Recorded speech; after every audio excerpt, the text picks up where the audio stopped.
In this video, I'm going to show you 5 throwing drills for softball players, fast pitch or slow pitch, that you can do as part of your warm-ups as a team, your throwing progression in the backyard, anytime you long toss. These drills are going to help improve your mechanics, your velocity, and your accuracy.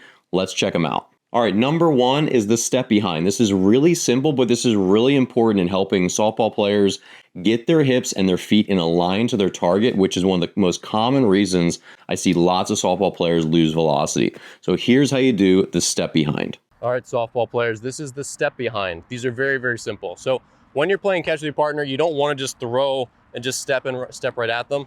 You need to get your hips turned all the way so you're closed. So the way you can easily do that is from a step behind. So this is a really relaxed but good throwing drill where you're gonna step with your left, step behind, and then throw. So very, very simple. You got the ball, your hands are here, you're gonna step, and then throw. And the way I did it just now is the way I'd recommend. Keeping your hands together until your right foot, if you're a righty, your left foot, if you're a lefty, steps down again. So I'm a righty, so I'm gonna step with my left first. My right's gonna go behind, my hands are still together. Now I'm separating as I stride out to make your throw. So very, very simple drill, but step behinds are great because they're just essentially a slow pro step. So again, left, right behind, and then I throw. My second throwing drill for softball is the rocker drill. I love this drill for helping softball players figure out how to use their front side. This is going to help them improve their shoulder tilt, their glove action, how they use their backside and their front side. It's a really important drill. Here's how you do it. All right, so this is the rocker drill, and this is a really simple one. It's great for helping players get up and over top of their throw. This is not a good drill for sidearm. If we're trying to develop that, we've got other drills for that. So to set up, I'm gonna put my feet sideways at 3 o'clock and 1 o'clock. If you're lefty, you can switch those, so 11 o'clock and 9 o'clock. And I'm gonna be about 2/3 my height. So for me, it's like 4 feet, something like that. And then I'm gonna start here at my chest, and I'm gonna lean into my front leg. Hands are still together. As soon as I start to go back, my hands are gonna separate, and my glove arm's gonna go up, kind of like I'm shooting a bow and arrow to the sky. I'm shifting my weight into my back leg and my front toe is coming up. Then when I get to this back position, my glove arm is gonna start my motion. It's gonna start to turn over on the side of my body. My elbow pulls into my hip. Everything comes up and over and through, and my back foot pivots. So I'm gonna talk through this for one more second, then I'm gonna demonstrate at full speed. But basically, I'm gonna go in, up, and through. And the goal is when I finish that my body is in an angle forward, so I'm gaining ground with my chest and my chin towards my target. That's a critical part of this drill.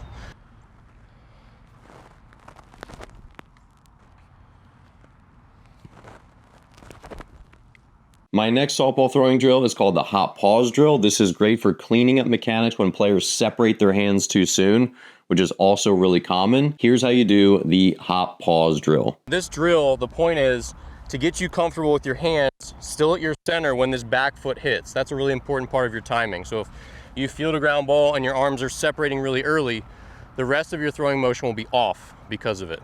So when we do the hop pause drill, it's real simple. You'll start here as if you field a ground ball, bring it to your middle, hop, pause, and then finish your throw. So you want to make sure you have a full stop. I actually did a kind of bad job of that last one. A full stop, shoulders are slightly uphill. This teaches you how to have your weight back just enough to then shift it into your throw after that. So it's pretty much a normal throw after you do the pause part. So you're here, vacuum it to your center, hop, pause. You can see I'm slightly uphill with my shoulders, and then I'm gonna finish my throw. My next drill is called the square hips drill, and this is a fundamental sort of slow motion drill, great for starting off a throwing progression that will show players how their arm is supposed to move, and this is going to help them correct the way the ball comes out of their hand, the backswing of their arm action, and it's really, really important just as they're starting to get loose. All right, this is the square hips drill. So with this drill, I'm working on a bunch of different things. I'm working on my handbrake, I'm working on pulling my shoulder blades back, I'm working on getting closed, and I'm working on my glove going first and getting to this side of my body. So this is just the same as the 4-part arm action drill with the water bottle, but it's gonna be in one smooth motion. So I'm gonna start here, and I'm gonna go down. I'm gonna pull my shoulder back as my glove arm goes out. My glove arm's gonna go first, and then I'm gonna make my throw all in one motion towards my partner or my net. And I'm gonna have my feet in a split stance, and I'm gonna try to keep my knees and toes straight ahead. This helps me get comfortable twisting my upper body away from my lower half, which is called shoulder hip separation. And that helps me get comfortable because I need that to sort of sling me back like a rubber band back as I make my throw. So I'll demonstrate a few here.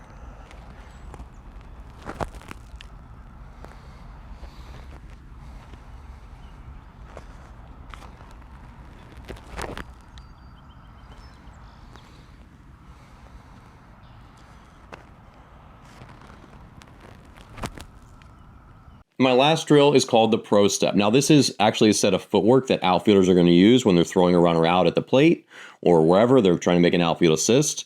But this is an important thing to integrate into any practice, whether you're an infielder or outfielder. Integrating the Prostep and helping your outfielders learn this is really important because it teaches all the right things as far as footwork, hip positioning, what their upper body does, and helping to shorten and clean up their arm action. So let's learn how to do the Prostep. All right, this is the Prostep going forward. So this is the most basic version. You're scooping a ground ball or you're catching a fly ball at your chest, above your head, right at you where you're going forward. So I'm just working mostly on the footwork, on scooping it, bringing it to my center, and then my arm side foot, which is my right arm and my right foot, are stepping behind. That's the Prostep footwork. So here from the side, you'll see me already start to turn my feet a little bit. I step behind, and then I make my throw. So really, really simple but powerful footwork. And then here I'm gonna step left and left, and then I'm gonna bring it to my center and make that step behind there. So that's the way you wanna practice. If you get camped under a ground ball, you wanna reach with not only your glove itself, but also that glove foot.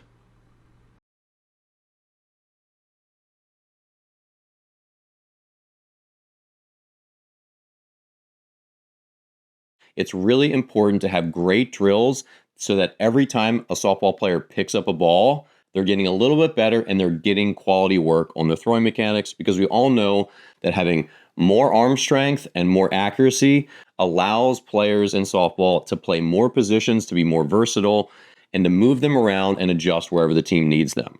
Having a strong arm is incredibly impactful, and these drills can help you get there. Thanks so much for watching. If you enjoyed this video, please subscribe to the channel. Consider joining my channel, where you'll get access to tons of VIP content, including all of my best throwing drills right here on YouTube. So check out that join button if you're unfamiliar and learn about the different memberships that I offer here on YouTube. Thanks again for watching, and I'll see you here in the next video.